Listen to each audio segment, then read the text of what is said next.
The room grows still. Maybe it's a hospital, where machines fall silent. Maybe it's at home, with family gathered in tears.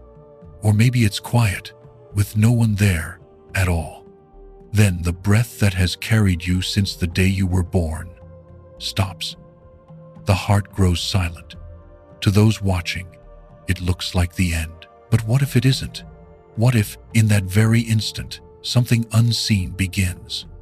The body is motionless, yes, but the soul, the essence of who you are, stirs. It loosens from the flesh like a knot untying, carrying memories, love, regrets, and choices. Imagine it's you. Suddenly, the pain is gone. You feel light, free. You glance down and see your body on the bed, but no one hears you when you call. Some souls are confused. Others, prepared, feel hands reaching for them, guides, loved ones, radiant beings whispering, "Come with us." The last breath is not an ending. It is the first step of a new journey. And over the next hour, we will walk that journey together through the first days, the first weeks, the first year of life beyond death. It begins quietly. In that silence, the soul begins to loosen its grip on the body, not like a light switch flipping off, but more like a knot, tangled for decades with memories, loves, regrets, and victories, slowly unweaving. Many near-death survivors describe this moment in strikingly similar ways. They speak of weight suddenly lifting, of pain dissolving like mist in the morning sun. Some recall rising above their own bodies, looking down at the scene, doctors working frantically, family weeping, strangers rushing about while they hover silently in the air. One man described it as floating out of a heavy suit that I didn't know I was wearing. Another said, "I wasn't gone, I was more awake than ever." Spiritual traditions have long tried to put language to this mystery. Ancient texts speak of the silver cord, a thread connecting body and soul. As long as it remains intact, life continues. But when it thins and finally breaks, the bond with matter is severed. Ecclesiastes 12:6-7 says it poetically. "Remember him before the silver cord is severed, and the dust returns to the ground it came from, and the spirit returns to God who gave it." Yet separation isn't always gentle. For those whose lives end suddenly in accident on the highway, a heart that stops without warning, the soul can linger in shock. Imagine waking up from a vivid dream, only to realize no one hears you. You cry out, you wave, you try to touch, and nothing responds. This confusion can be overwhelming. Some souls cling to the scene, unable to understand that the world has moved on without them. And then there is attachment. Those who cling fiercely to possessions, status, or unfinished ambitions often resist letting go. They try to stay behind in homes, offices, or familiar places, trapped in loops of longing. Countless traditions warn of this. In Buddhism, attachment is described as the chain that binds consciousness to suffering. In Christianity, Jesus tells the parable of the rich man whose wealth kept him bound, even in death. But for others, separation unfolds with peace. For those who prepared spiritually through prayer, kindness, or faith, the moment feels less like loss and more like release. Many describe sensing a presence, a warmth, a hand extended from the unseen. Sometimes it is a loved one who has already crossed over. Sometimes it is what they call a guide, or an angel, or simply a being of light. The message is always the same. You are not alone. Think of it this way. If life is a long voyage at sea, then death is not sinking beneath the waves. It is docking in a new harbor, unseen from the old shore. The separation is the moment the anchor lifts. The ship begins to move. Let's pause here and bring it closer to you. Imagine for a moment the last time you watched someone pass. Perhaps a grandparent, a friend, a parent. Do you remember the stillness that filled the room? The way time seemed to stop? What if, while you sat in silence, they were rising, feeling light, seeing you, trying to speak, whispering, "I'm still here"? That possibility changes everything. Death is no longer a wall. It is a doorway, and the moment of separation is the threshold. Of course, not every tradition describes it in the same way. Tibetan Buddhists speak of the bardo, an in-between state where the consciousness discovers it is no longer bound to flesh. Hindu texts describe prana, the life force, withdrawing from the body gradually, first from the feet, then the limbs, until it leaves through the crown of the head. Indigenous cultures often tell of ancestral spirits who come to guide the newly departed, ensuring no one crosses the threshold alone. The details differ, but the heartbeat is the same. The soul continues. It is aware. It remembers. It feels. And this awareness is sharper than ever before. Without the filters of the body, the racing thoughts, the distractions of survival, the soul perceives reality with extraordinary clarity. Imagine colors more vivid than sunlight, sounds that echo both inside and outside of you at once, an awareness so full that you feel more alive than you ever did in flesh. This is what many describe. Yet, clarity does not erase confusion. The soul may still wonder, am I dreaming? Am I dead? Why can't they hear me? It is like stepping out of one play while the actors continue performing, unaware that you've left the stage. But this too is part of the process. The untying takes time. The soul must first accept the story in the body has ended. A new one has begun. So here's the question for you. If tonight were your last night on earth, how would your separation feel? Would it be heavy with regrets unspoken, bitterness unhealed, attachments unbroken? Or would it be light with love given freely, faith carried boldly, forgiveness extended? Because the truth is, the moment of separation doesn't come to some distant stranger. It comes to all of us. And how we live now shapes how gently we will let go then. The first week after death is unlike anything else. For the soul, it is a passage between two worlds. For the living, it is a time of shock, grief, and remembrance. Across cultures and centuries, 7 days has always carried a deep symbolism. In Genesis, creation unfolded in 7 days. In Jewish tradition, families sit Shiva for a full week, opening their homes to prayers and visitors. In Buddhism, ceremonies are held on the 7th day to guide the soul. In Vietnam, families light incense each night, believing their loved one still comes home until the 7th day.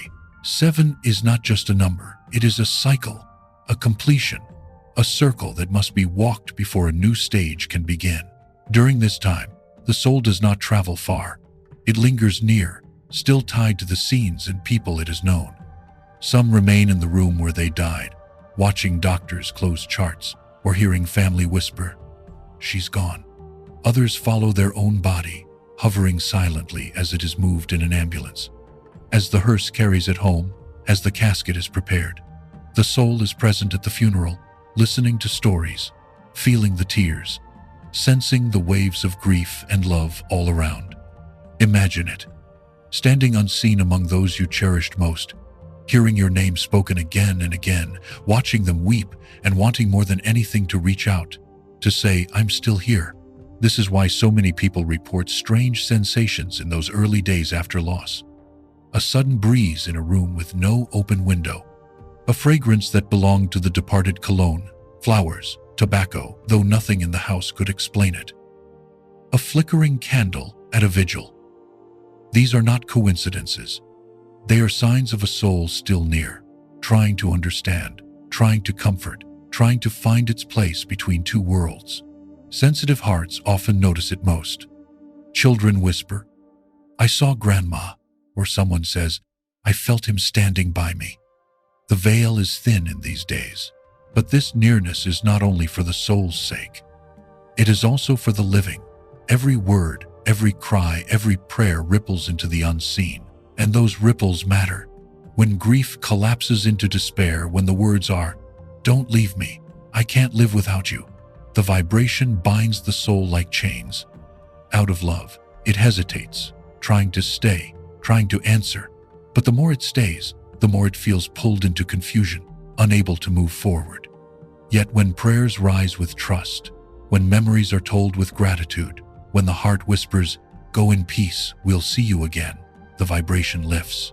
It is like wind beneath wings. The soul feels encouraged, released, gently guided toward the next stage.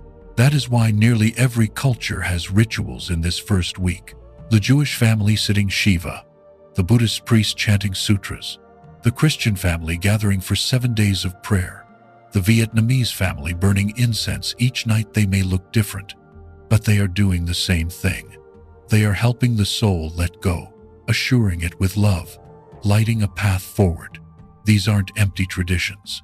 They are acts of mercy, both for the living and for the dead. And yet, for the soul, these days are not easy. Imagine watching your own life from the outside.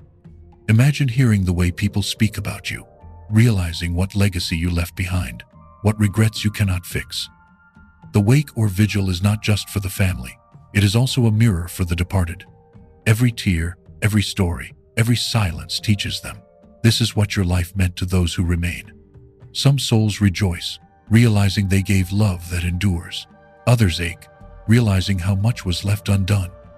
But all are forced to see with new eyes. By the end of the 7 days, a shift occurs. The soul begins to sense that a door is opening. Some describe it as a tunnel of light, others as a silver bridge, others simply as an irresistible pull towards somewhere new. It is as though the cycle of 7 has completed, and a gate appears for the next stage.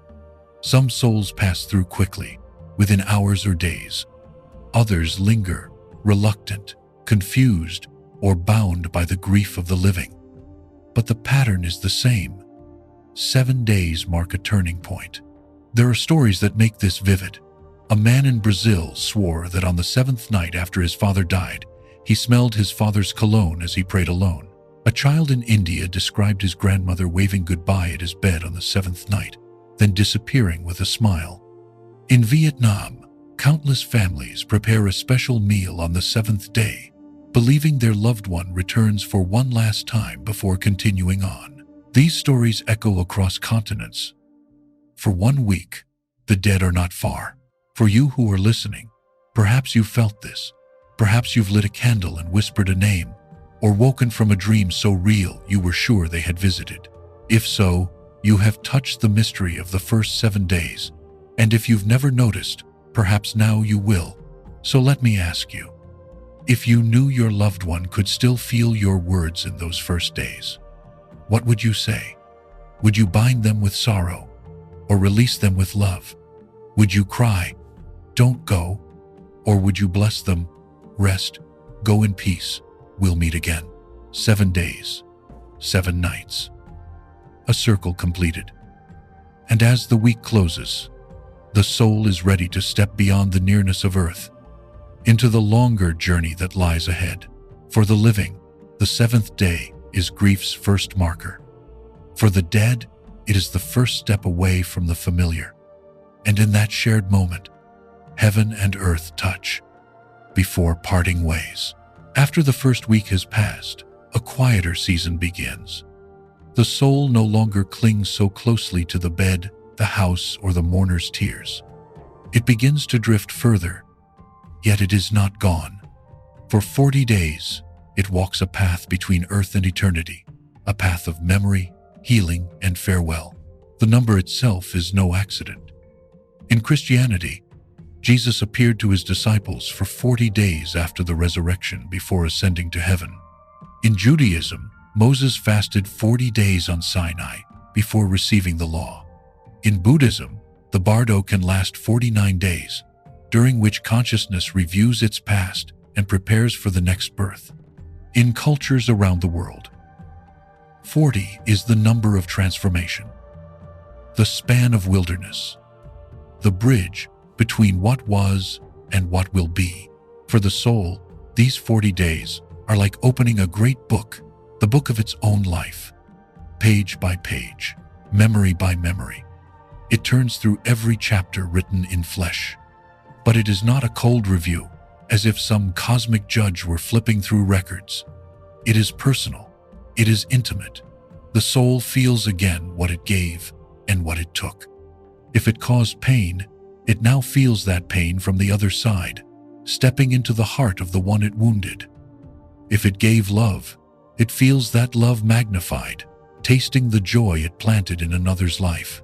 This is why near-death survivors sometimes speak of a life review more vivid than anything they have ever known. A man who once mocked faith described seeing every cruel word he had spoken, but this time hearing it through the ears of the one he insulted. A woman who had poured her life into service said she felt waves of gratitude from every person she had ever helped, even strangers she had forgotten. Nothing is lost. Every act echoes. And in these 40 days, the soul walks through those echoes. At first, this can be painful. Some souls struggle as they watch their loved ones cling, weep, or call them back. They want to reach out, to explain, to comfort. Sometimes they do, appearing in dreams, brushing by in a scent or a whisper, reminding the living, "I am still with you." But the more they try to stay, the more they feel torn between two worlds. It is like standing in a doorway, one hand on the past, one hand on the future. Eventually, they must let go. The living can ease this journey. Gentle prayers, words of release, rituals of remembrance, all of these are like oil on the soul's path, helping it walk steadily forward. This is why Christians hold memorial masses at 40 days, why Buddhists chant sutras, why families in many cultures gather again after 6 weeks to pray. They are not only grieving, they are sending their beloved onward. But even without rituals, the process continues. Slowly, the soul's attachments loosen. The house it loved, the possessions it cherished, the career it built all lose their grip. The soul sees them as they are, temporary, fleeting. What remains are the bonds of love, stripped of ego, purified of resentment. Arguments fade, love endures, grudges dissolve, mercy remains. The soul learns that nothing carried into eternity except what was given freely. By the end of the 40 days, a release takes place. The heaviness that clung begins to lift. The soul feels lighter, clearer, more at peace. Some describe this as stepping out of a shadow into sunlight. Others call it a second birth. Whatever the name, the meaning is the same. The time of farewell has come. The soul says goodbye to earth, not in bitterness, not in despair, but in gratitude. It carries forward not the house, not the money, not the trophies, but the essence of its true self, the love it gave, the lessons it learned, the spirit it became. And for the living, this season leaves its own marks. Sometimes, at the end of 40 days, a family notices a change. The dreams stop, the strange sensations fade, the grief softens into memory. It is as if the soul, having finished its farewells, has finally stepped through a gate beyond sight. Some feel it as a hush, others as a sudden peace. But all know, something has shifted. So let me ask you now, if your life were to be reviewed in such a way, what pages would you dread? What memories would you rejoice to see again? The 40 days remind us that every word, every act, every heartbeat matters. They remind us that death does not erase our story, it reveals it in full. And they challenge us, while still here, to write the kind of pages we will not fear to read. 40 days, a passage, a purification, a farewell. For the soul, it is the time to let go of earth and prepare for heaven. For the living, it is the time to release with love and to live with urgency, knowing that one day our own 40 days will come. If the 40 days are about letting go, then the question must be asked, who lets go first, the soul or the living? The truth is, the living carry more power than they realize. The emotions of those still on earth ripple into the unseen, shaping the journey of the departed. Love can release, but grief can bind. Gratitude can lift, but despair can chain. Think of the times you've sat at a funeral. You've seen two kinds of grief.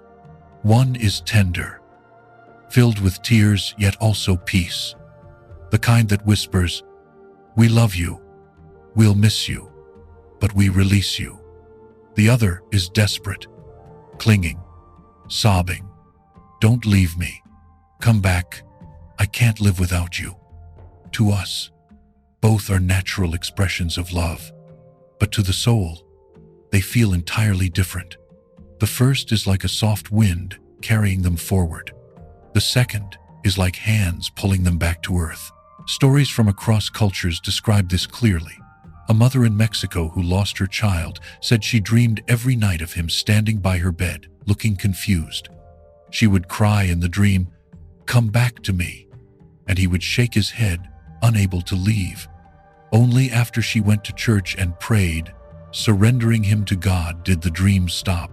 In Vietnam, elders often warn that too much crying pulls the soul back, keeping them restless. Buddhist monks teach that calm acceptance helps the consciousness move peacefully to the next realm. Even psychology echoes this truth. Grief that clings can feel like an anchor, both for the mourner and, as spiritual traditions affirm, for the one who has died. That's why rituals exist, not only to comfort the family, but to direct the soul onward. In Catholicism, prayers for the dead are said not because they cannot save themselves, but because our love can strengthen them. In Spiritism, the living's vibrations literally change the environment around the spirit. In every faith, the principle is the same. The bond between souls does not break at death, and what flows from our hearts still reaches them. This can be both beautiful and dangerous. Words of love, whispered in prayer or memory, can shine like torches in the dark, guiding the spirit toward peace. But words of despair, shouted in anger or hopelessness, can thicken the air around them, leaving them lost. Imagine a traveler on a road at night. If you hold up a lantern, they can see the path. But if you throw up smoke, they stumble. Our emotions are that lantern or that smoke. And here is the hard truth. Sometimes, out of love, souls stay. They sense our sorrow, they hear our cries, and out of compassion they linger, trying to console us. They come in dreams, they hover near, they send signs. But the more they stay, the more their own path is delayed. Not out of malice, not out of punishment, but out of love. Yet love can become a chain if it refuses to release. There are countless accounts of spirits lingering for months, even years, drawn back by the weight of those who could not let go. A widow who refuses to move forward. A son who begs nightly for his father to return. A family locked in endless grief. These emotions echo into the unseen and hold the departed close. But every tradition insists there comes a time to let go. Holding on may feel like love, but true love knows when to release. And this is not only about those who have passed. It is about us, the living. The way we handle grief today will one day be the path others walk for us. If we cling to bitterness, anger, or regret, we will leave behind chains that bind our loved ones. But if we cultivate gratitude, forgiveness, and trust in God, we will leave behind a legacy of peace. So let me ask you now, what energy are you sending to those you've lost? Do your thoughts bind them with sorrow, or do they bless them with peace? If they could stand before you, invisible but present, what would they say? Perhaps it would not be, "Don't forget me," but instead, "Live, love, go on." And what about your own journey? When your time comes, what would you want your family to give you in those first fragile days? Endless cries of despair, or prayers that lift you higher? You cannot control their grief, but you can prepare them by living a life that leaves peace instead of regret, gratitude instead of unfinished wounds. The weight of the living's emotions is real. It can delay or it can deliver. It can chain or it can carry. And in the first year after death, it may be the single most powerful force shaping the soul's path. To love someone is not only to hold on it, is to let them go when the time comes, trusting that goodbye is not forever, but only for a while. When the 40 days of farewell are complete, the soul stands before a threshold. For some, it is radiant like a tunnel of light, a bridge woven of silver, or a gate shrouded in soft mist. For others, it is heavy, a fog where shadows linger. These are the portals, the openings into what lies beyond. No two souls see the same thing, yet each feels the pull. It is as though the universe whispers, "Come forward now, your path awaits." Where that path leads depends not on luck, nor on random chance, but on vibration, the sum of one's life, the energy of one's choices, the rhythm of one's heart. Those who lived with faith, compassion, and humility find themselves drawn upward toward luminous places.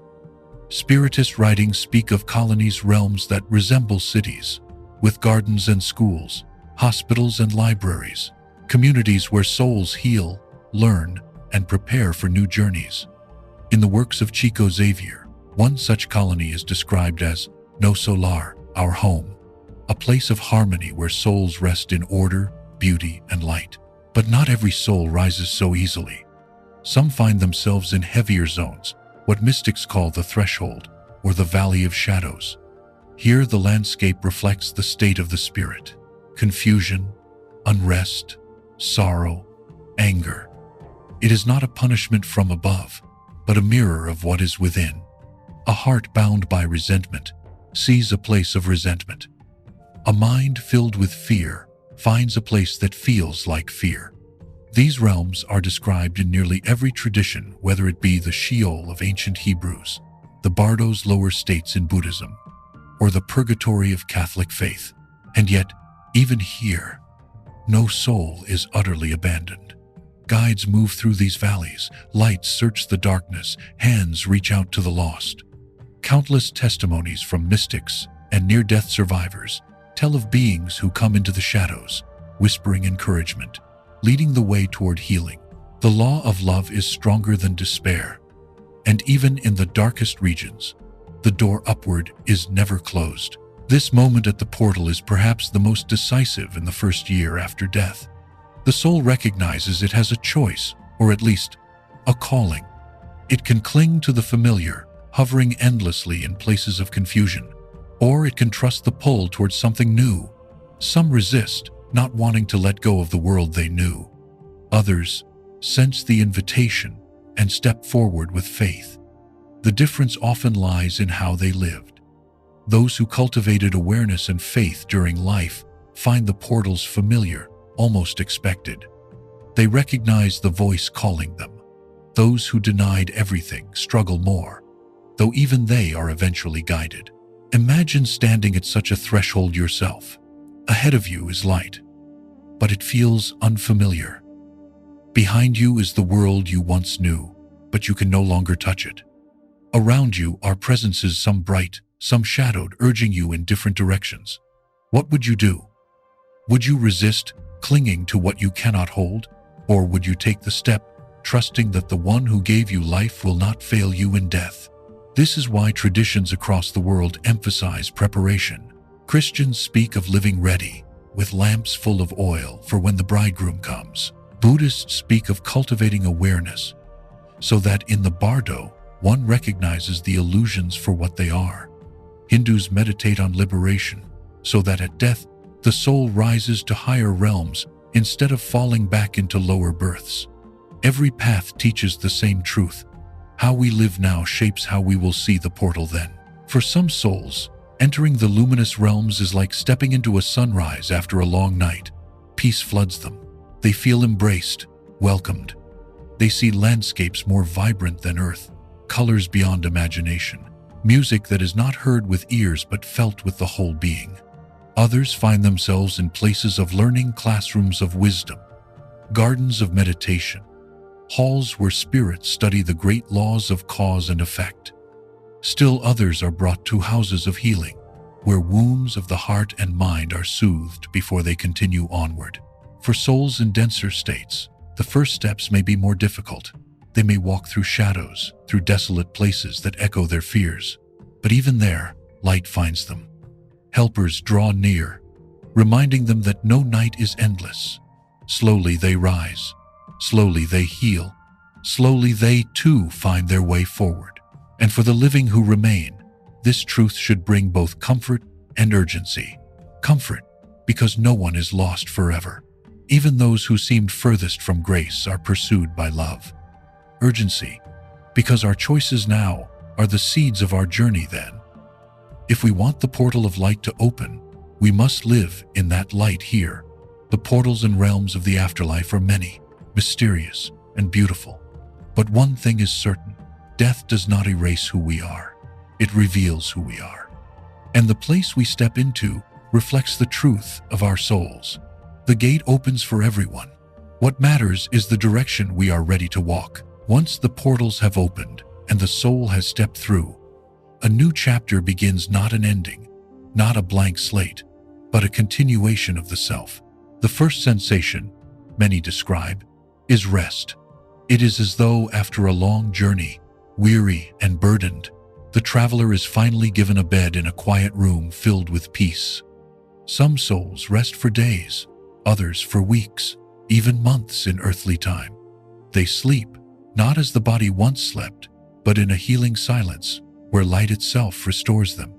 Every wound of regret, every scar of fear, every shadow of suffering is gently tended, as though invisible hands were soothing the spirit.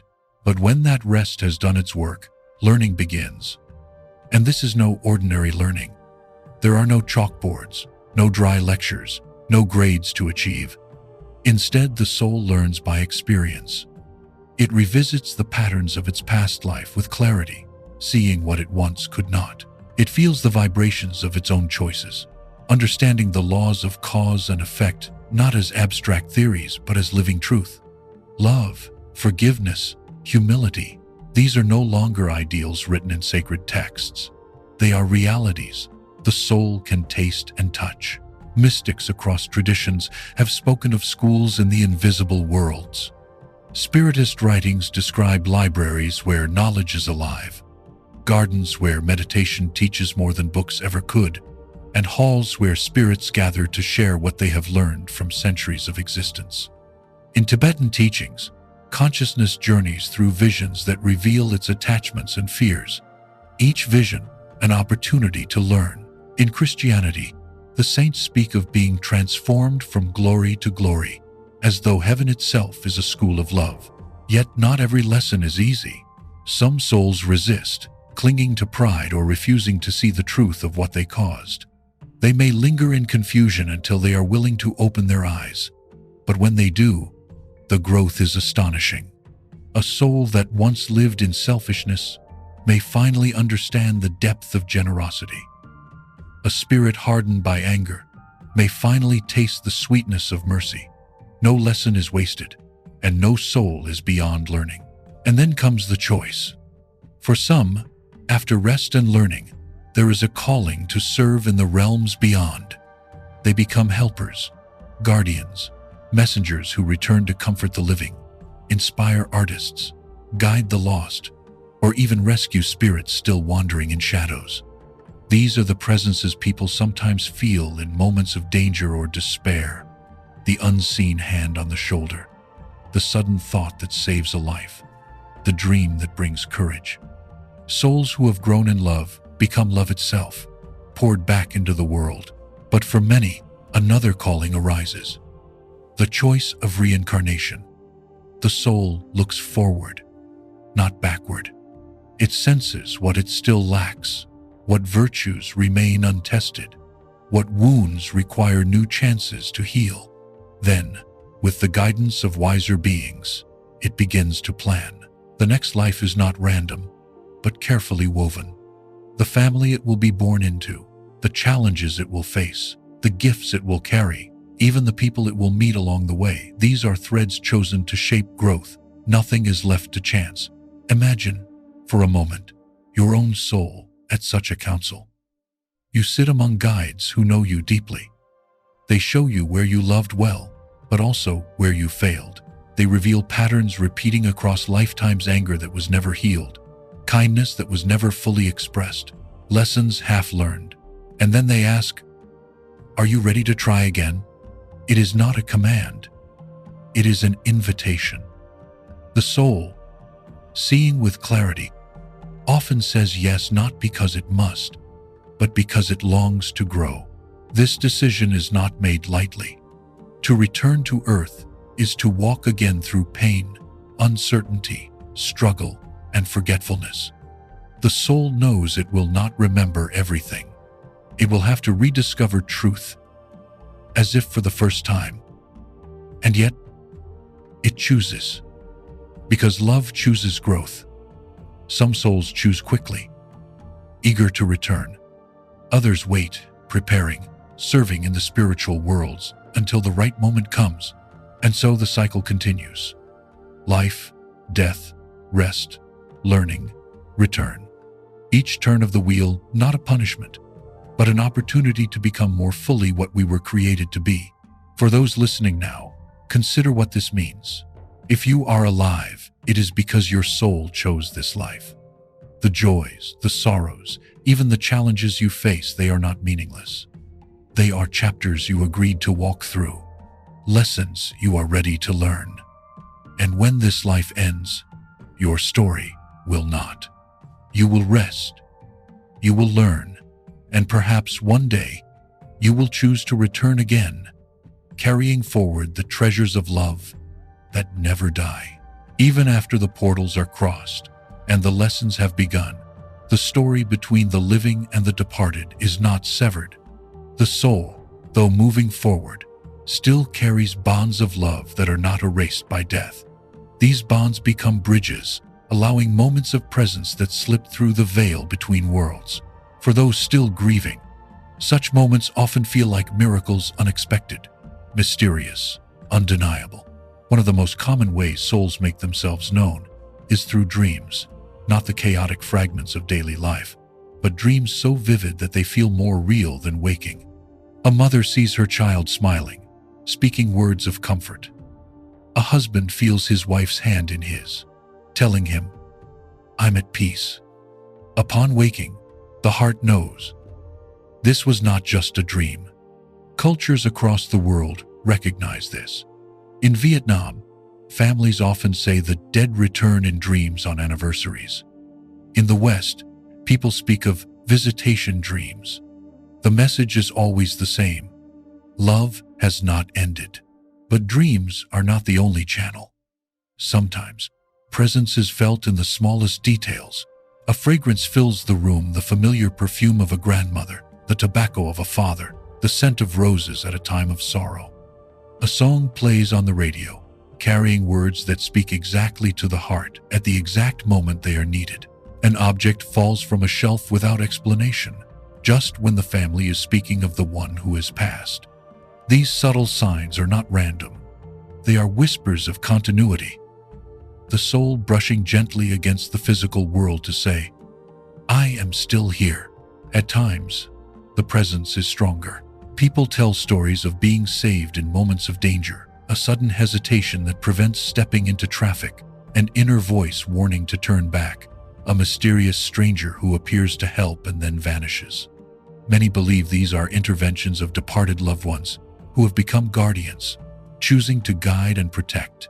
Spiritist traditions describe souls taking on missions of assistance, returning to inspire, to prevent harm, to strengthen those still in flesh. In Christianity, the letter to Hebrews speaks of a great cloud of witnesses surrounding us, cheering us on in our race. But the soul's presence is not only about protection, it is also about love. In quiet moments when grief softens, many feel a gentle touch, an embrace of memory that is more than memory. Sitting at a graveside, one feels warmth on the shoulders.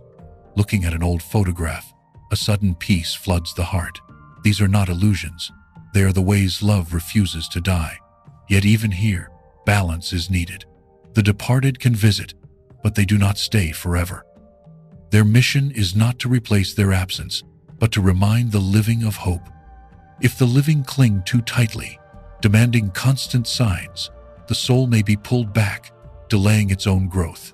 But when the living accept the visits with gratitude like letters from a faraway traveler, the connection becomes a blessing, not a burden. Science may dismiss these experiences as imagination, but anyone who has felt them knows better. A widow who swore she felt her husband sit beside her bed. A child who claimed to see his father waving in the doorway. A soldier who heard his friend's voice urging him to duck, saving his life. Across cultures, across centuries, such stories repeat with uncanny similarity. Coincidence cannot explain them all. The human heart knows when presence is real. And so, the first year after death is not silence. It is a conversation sometimes faint, sometimes powerful between two worlds.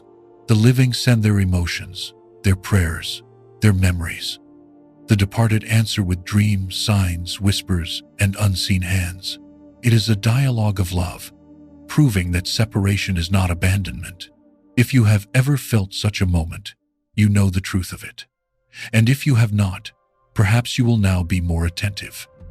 The breeze at the window, the song that comes at just the right time, the dream that leaves you in tears of peace. Pay attention. It may be more than chance, for love is stronger than death, and those who go before us are never gone completely. They walk with us in ways unseen, reminding us that every bond of love is eternal. Even after the portals are crossed and the lessons have begun, the story between the living and the departed is not severed.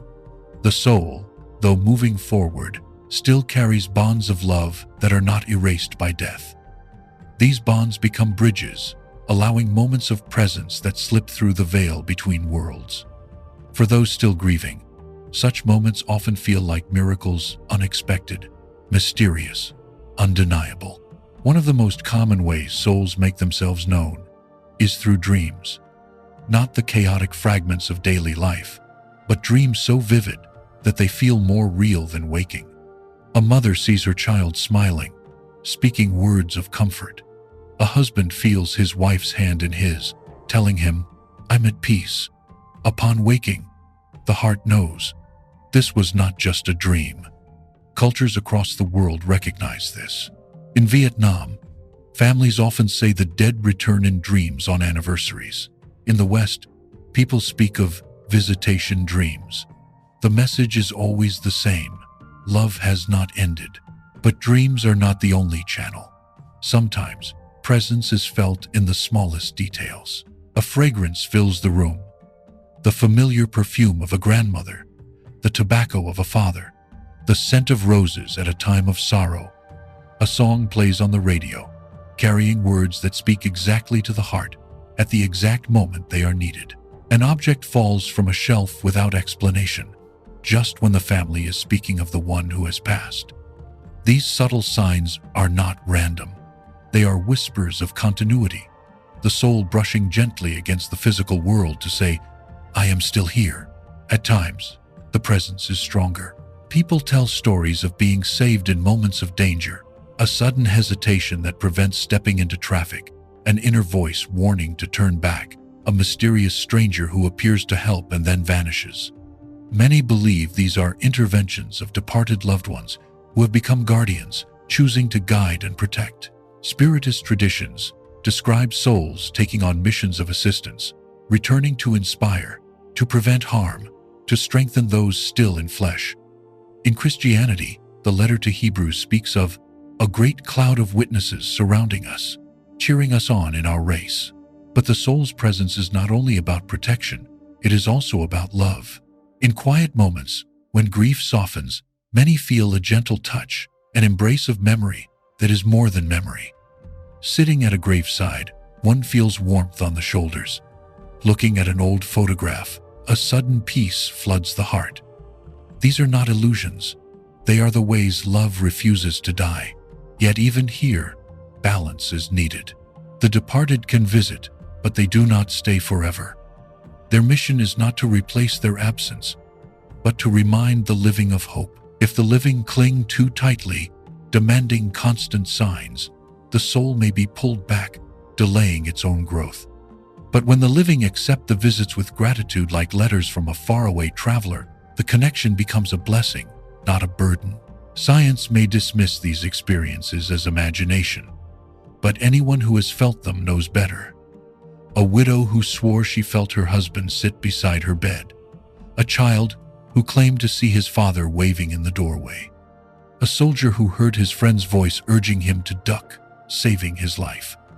Across cultures, across centuries, Such stories repeat with uncanny similarity. Coincidence cannot explain them all. The human heart knows when presence is real, and so, the first year after death is not silence. It is a conversation sometimes faint, sometimes powerful between two worlds. The living send their emotions, their prayers, their memories. The departed answer with dreams, signs, whispers, and unseen hands. It is a dialogue of love, proving that separation is not abandonment. If you have ever felt such a moment, you know the truth of it. And if you have not, perhaps you will now be more attentive. The breeze at the window, the song that comes at just the right time, the dream that leaves you in tears of peace. Pay attention. It may be more than chance, for love is stronger than death. And those who go before us are never gone completely. They walk with us in ways unseen, reminding us that every bond of love is eternal. A year has passed. For the living, the house feels quieter. The seasons have turned. The anniversaries have come and gone. For the soul, the first year beyond death has been a journey unlike any walked on earth. From the last breath to the final release, it has been a passage through silence, farewell, memory, learning, and presence. Now, at the close of 12 months, the soul has found its place. The first 7 days were a time of nearness, the spirit hovering close to the body and to the cries of loved ones, feeling their grief like waves. The next 40 days were a season of farewell, of turning pages in the book of one's life, of feeling both the wounds and the love that were sown. Then came the portals, the thresholds into new realms, luminous or shadowed depending on the weight of the heart. And after stepping through, there was rest, deep and healing, followed by lessons that could only be learned without the distractions of flesh. Yet through it all, the soul has not been cut off. The bonds of love have stretched across the veil, sending whispers in dreams, fragrances in empty rooms, songs at just the right moment. The living and the dead have spoken to one another in a language beyond words. In this way, the first year is not only for the departed, it is also for those left behind. It teaches both sides to let go without forgetting, to grieve without despair, to love without chains. By the end of the first year, most souls are no longer wandering. They have either found rest in luminous colonies, where they serve, heal, and prepare for what comes next, or they have entered states of reflection that gradually lift them higher. Some choose to return as protectors, unseen guides walking beside the living. Others prepare for another life, planning carefully with their guides, the family, the trials, and the lessons that will continue their growth. The first year, then, is like an initiation, a crossing from one way of being into another. For the living, the first anniversary of death often feels like a sharp blade. Memories come rushing back. The seat at the table is still empty, the voice on the phone still silent, yet it can also be a moment of peace. In many traditions, the first death anniversary is not only mourning but a celebration, a ritual that says, "We have walked through the valley of grief, and now we honor the life that continues in another form." Families gather, tell stories, light candles, share meals. In those moments, sorrow transforms into remembrance, and remembrance into love that endures. What does all this mean for us who are still alive? It means the way we live now shapes not only how we die but how we will journey afterward. A life of bitterness leads to heavy steps. A life of gratitude prepares wings. The emotions we leave behind in our families can chain us to their grief, or they can lift us into freedom. To live well is to prepare well for ourselves and for those who will one day release us. But it also means we are never alone. The first year shows us that death is not silence but dialogue, not absence but presence in another form. Our loved ones are not lost, they are changed.